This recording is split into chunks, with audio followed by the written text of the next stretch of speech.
Thank you. So the next panel we're going to have a presentation from the Santa Monica Airport Ad Hoc Committee of the Venice Neighborhood Council. The witnesses include Mindy Taylor-Ross, Kathy Levitt, and Laura Salaji. And then we'll have a presentation from Concerned Residents Against Airport Pollution, Marty Rubin. Testing. And we'll have the Venice Neighborhood Council go first. I'll go first. Go ahead. That was Mindy's slide. Mine was just the people going underneath the purple. That's okay. You can leave that up too. I don't care. Okay. My name is Laura Salaji. I am the co-chair of the Venice Neighborhood Council's Santa Monica Airport Committee. And I want to thank Ted Liu and his staff and the experts and the community present tonight.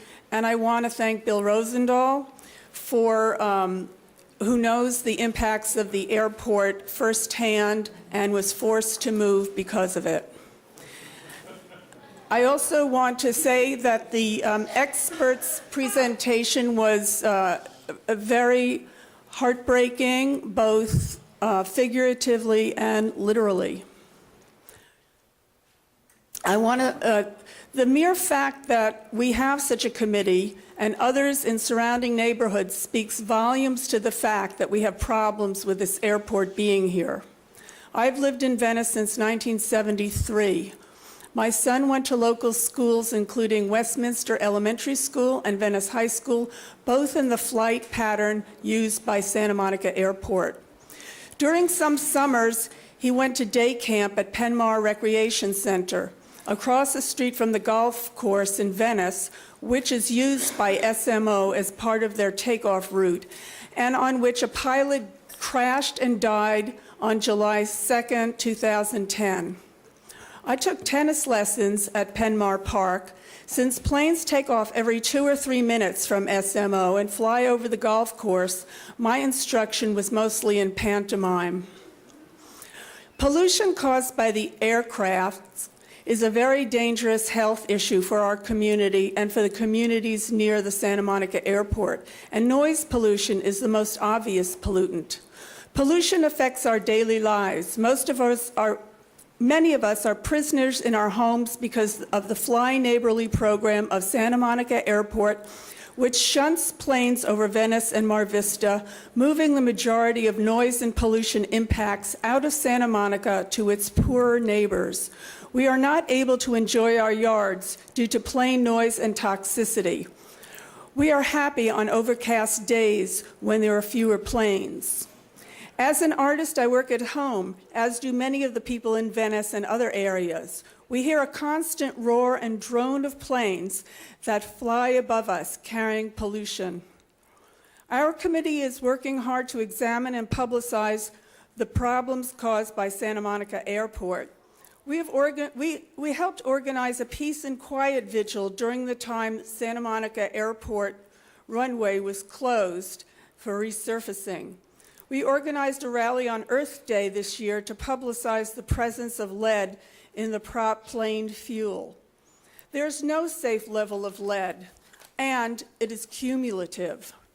We have a subcommittee working on outreach to schools and parents, and we have met with almost all our local, state, and federal elected officials, as well as the FAA. We have a petition circulating that we hope you will sign tonight, which by numbers will show some influence to our Washington electeds. All the negative impacts of Santa Monica Airport affect its neighbors in various ways and in varying degrees. We know there's constant noise pollution, and we know that Santa Monica has a buffer zone between the airfield and the surrounding communities and is only separated by a single street at both ends of the runway. And we know that the airport, although stationary, has planes that travel, spewing their toxins and noise pollution far and wide. Children in schools and at home are especially vulnerable. I've read the Santa Monica Health Impact Assessment, and most of the facts from that were covered. I just want to mention the levels of noise pollution result in hearing loss, higher levels of psychological distress, impaired reading comprehension, and memory among children. And thank you.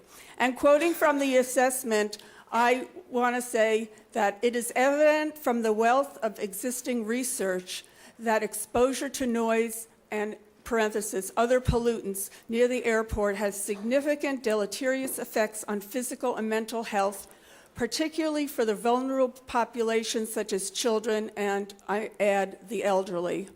And the Santa Monica Impact Assessment, the recommendation that I like the most says, closure of Santa Monica Airport would eliminate all health risks associated with airport air and noise pollution. We think that the health effects of noise should be added to the state investigation. The World Health Organization just published a comprehensive look at noise pollution called The Burden of Disease from Environmental Noise. In closing, I would like to say that for most of us, noise pollution in Venice is our #1 problem. This form of pollution makes its victims feel helpless. It is beyond the control of the individual, and it is a form of torture. Thank you. Thank you.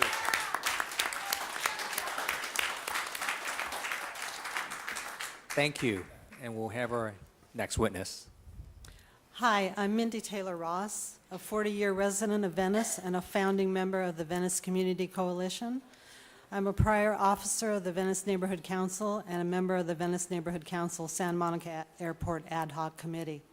I want to thank Senator Ted Lieu and his staff and Council Member Bill Rosendahl and the expert speakers and community members here tonight.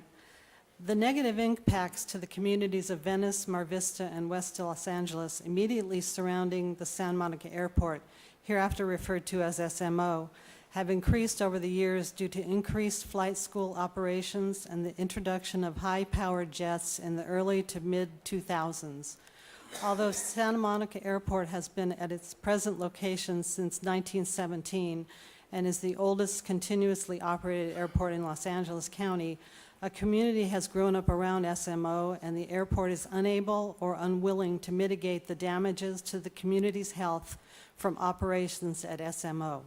Santa Monica officials realized the danger of the airport to the health and safety of area residents in the 1960s and tried to impose restrictions and a total ban on jets, which was challenged in court by aviation advocates and the FAA, who were successful at overturning the ban in the 1970s.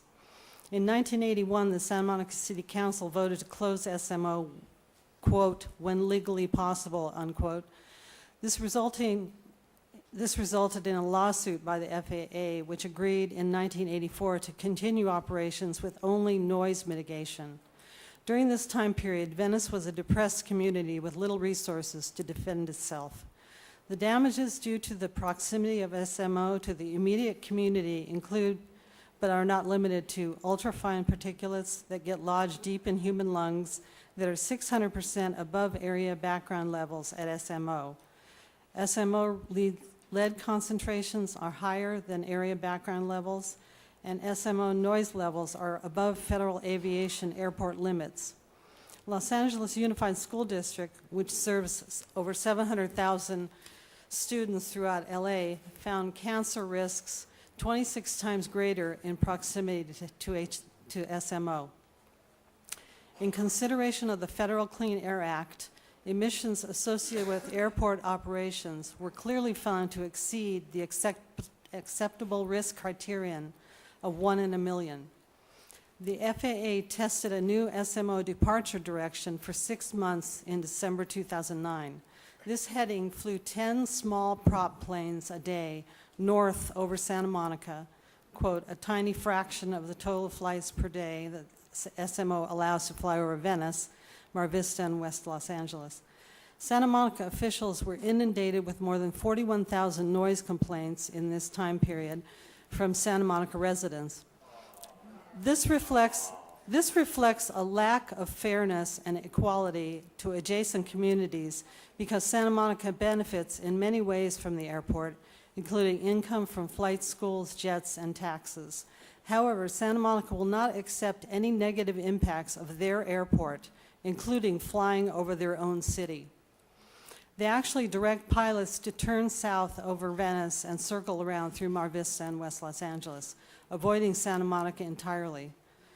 Until recently, Los Angeles had taken no measures to address this inequity or protect its citizens from the damaging effects of constant exposure to leaded fuel, noise pollution, and safety hazards. Flight school operations. There are 6 flight schools at SMO running 7 days a week from sunup until late at night.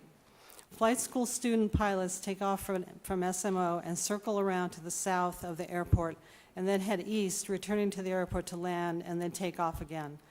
They repeat the same procedure over and over again. SMO flight schools are responsible for 60% of operations at the airport, and they all fly planes that burn leaded fuel. Prop planes burn leaded fuel, and lead was banned in most products in the early 70s, and the Environmental Protection Agency banned leaded fuel from automobiles with the Clean Air Act in 1996. Lead has been banned in virtually every product except airplane fuel.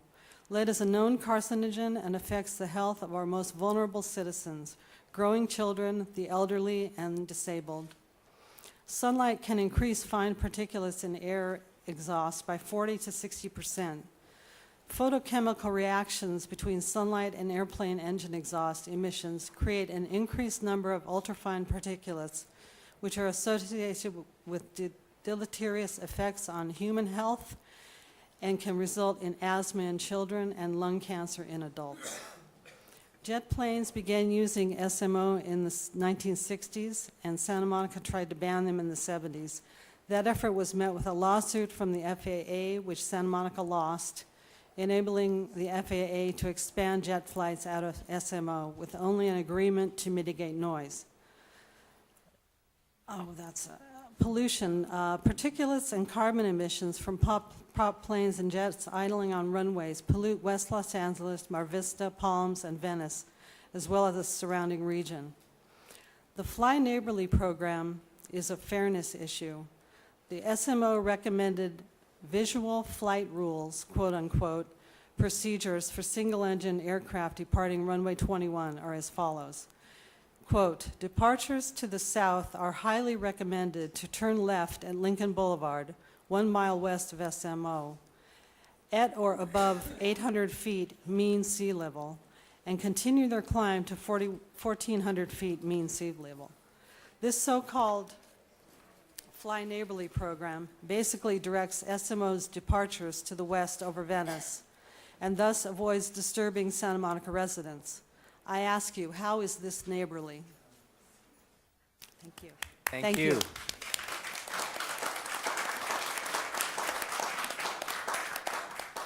Hello, can you hear me? Yes, go ahead. Hi, my name is Kathy Levitt, and I am a native Angelino, daughter of a native Angelino. My 97-year-old father was born in Santa Monica, and this is all just to tell you that my family has seen the city go through a lot of changes. And Santa Monica has changed as has the airport and the surrounding areas. However, the FAA seems to have their noses in the air. They have not kept up with the changes beneath their wings. Santa Monica Airport supporters don't seem to understand why there are more complaints about the air flights now than in decades past. They don't get it. Well, I think I have a clue for them, and it's called knowledge. Increased studies, longitudinal research, and informative evenings like tonight have raised our very real understanding of the dangers presented by lead, black carbon, particulates, and noise. Our so-called complaints are not simply based on our personal experiences. They are also firmly grounded in scientific facts. Like lead poisoning, the facts are cumulative. The knowledge base is building in the scientific community and in our own communities. We know more now than ever before. And consequently, we are more worried now than ever before. We may be groundlings, but we are not stupid. With the scientific and health information now at hand, it makes the entrenched attitudes about changing the Santa Monica Airport and FAA policies seem not just ignorant, not just arrogant, but downright irresponsible, short-sighted, and selfish.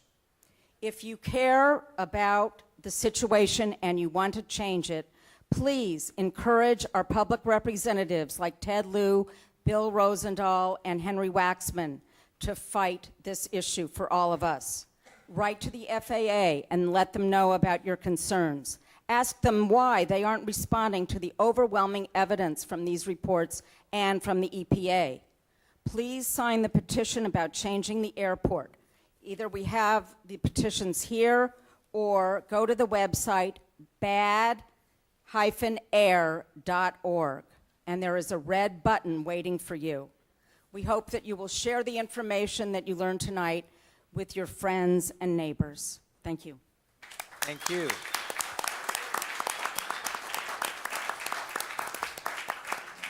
Thank you, Laura, Mindy, and Kathy, for testifying and for your activism, and I look forward to working with you.